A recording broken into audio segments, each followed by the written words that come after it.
Today, you're working in the emergency department. The paramedic phone rings. They bring in a 20-year-old involved in a motor vehicle accident. Welcome to the EM Ottawa Trauma video series. In this series, we will discuss the approach to trauma. We'll break this down into mechanism, primary survey and resuscitation, secondary survey. We'll also discuss the Canadian C-spine and the CT head rules. Let's begin. To prepare for the patient's arrival, we would like some more detail about the accident. What history about the accident do you think would be important for us?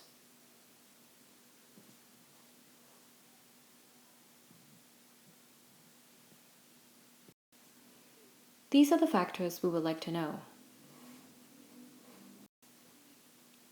The speed of the vehicles, the mechanism of the collision, whether this was head-on, T-bone, or rollover, what kind of vehicle, such as recreational vehicle, bicycles, whether there are safety restraints being used such as seat belts, airbags, and car seats for children. The damage to the cars, where and how much, and whether there was intrusion into the compartment.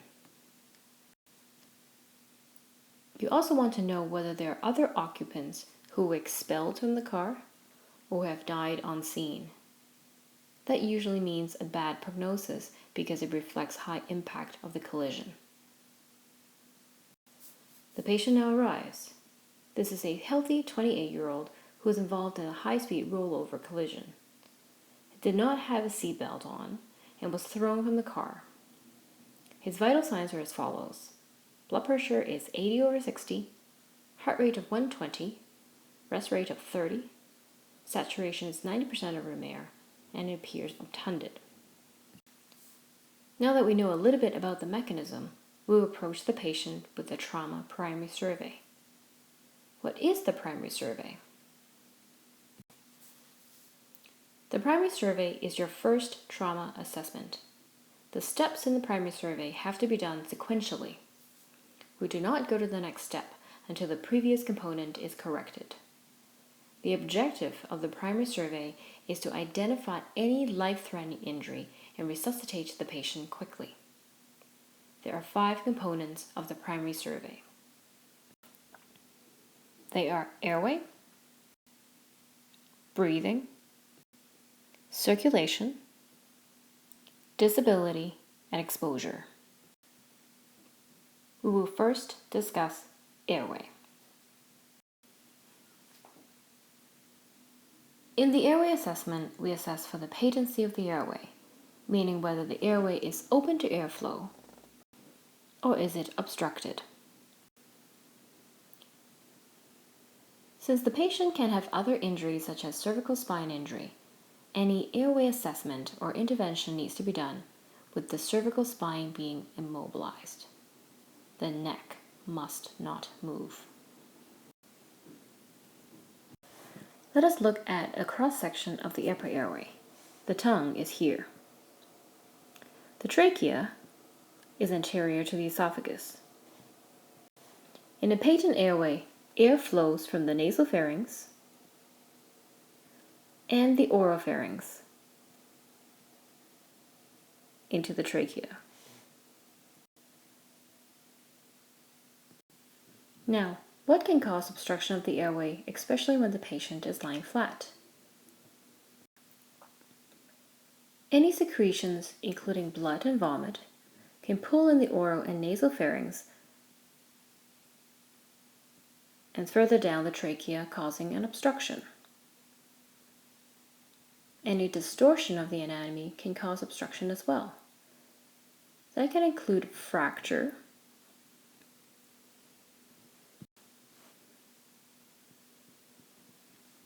or swelling from expanding hematoma that leads to compression. In patients with decreased level of consciousness, their tongue can fall backwards due to poor muscle tone, causing airway obstruction.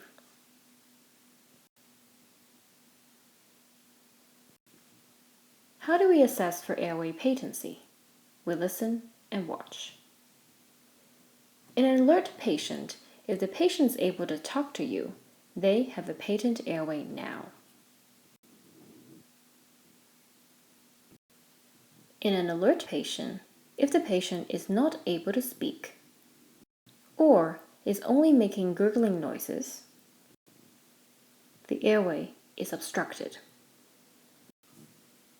Something is blocking the airflow from the oropharynx to the trachea.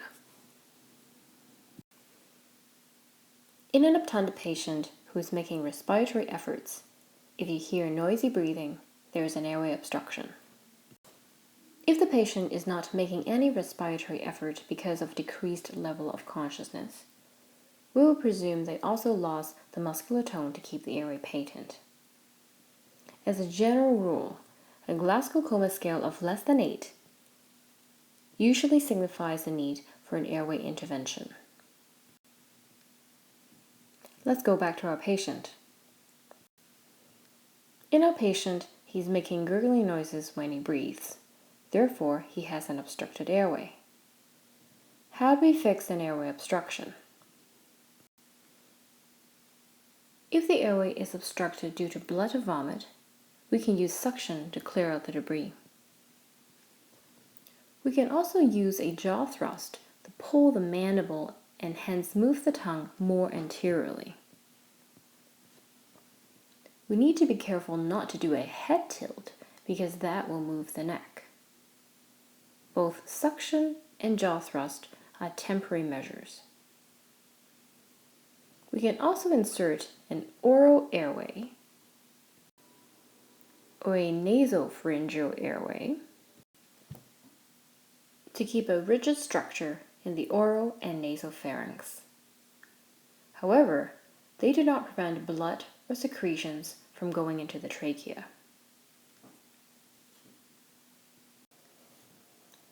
The definitive airway management is an endotracheal intubation. It starts in the oropharynx and goes directly into the trachea, bypassing all the structures that may cause obstruction. It also prevents aspiration into the lungs.